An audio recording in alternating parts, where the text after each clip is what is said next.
Good morning. आजची सुरुवात झालेली फ्रूट्स खाऊन आणि मला हेवी ब्रेकफास्ट करायचा होता कारण मी कुठेतरी एक्साइटिंग जाणार होती. तर येस, मी निघालेली क्रॉफर्ड मार्केट आणि भुलेश्वरला. माझ्याबरोबर माझी मम्मा येणार होती. तिला पण काही गोष्टी क्रॉफर्डवरून आणि त्या मार्केटमधून घ्यायच्या होत्या, सो ती पण येणार होती माझ्याबरोबर. आम्ही निघालेलो CST स्टेशन टुवर्ड्स आणि मी ट्रेनमध्ये बसल्यावर एक बाजूची बाई एवढी जोरात बोलत होती. From Panvel to CST station continue फोनवर बोलत होती आणि मला जाम इरिटेट झालं. खूप गरमी होत होती, सो आम्हाला फालुदा खायचा होता.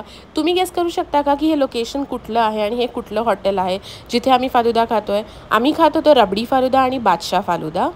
मला रबडी जास्त आवडत नाही, but rabri falooda was awesome.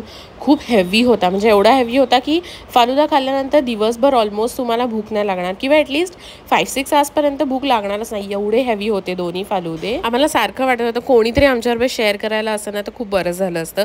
But finally half an hour नंतर आम्ही ते संपवले. आणि त्याच्यानंतर मला हे शॉप दिसलं. तिथे नाईट ड्रेसेस होते, इतके क्यूट नाईट ड्रेस होते, बट अनफॉर्च्युनेटली असे प्रॉपर कॉटन नव्हते, सॉर्ट ऑफ होजियरी सारखे होते.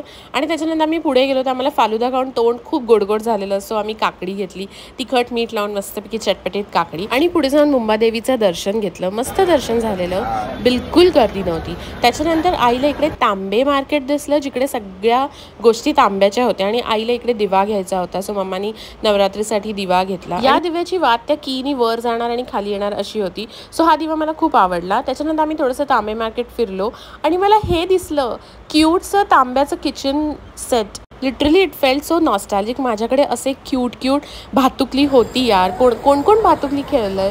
Do let me know in the comment section. आणि हे जे आहे हे भुलेश्वरचं market. I will show you in next vlog, so stay tuned. Bye bye.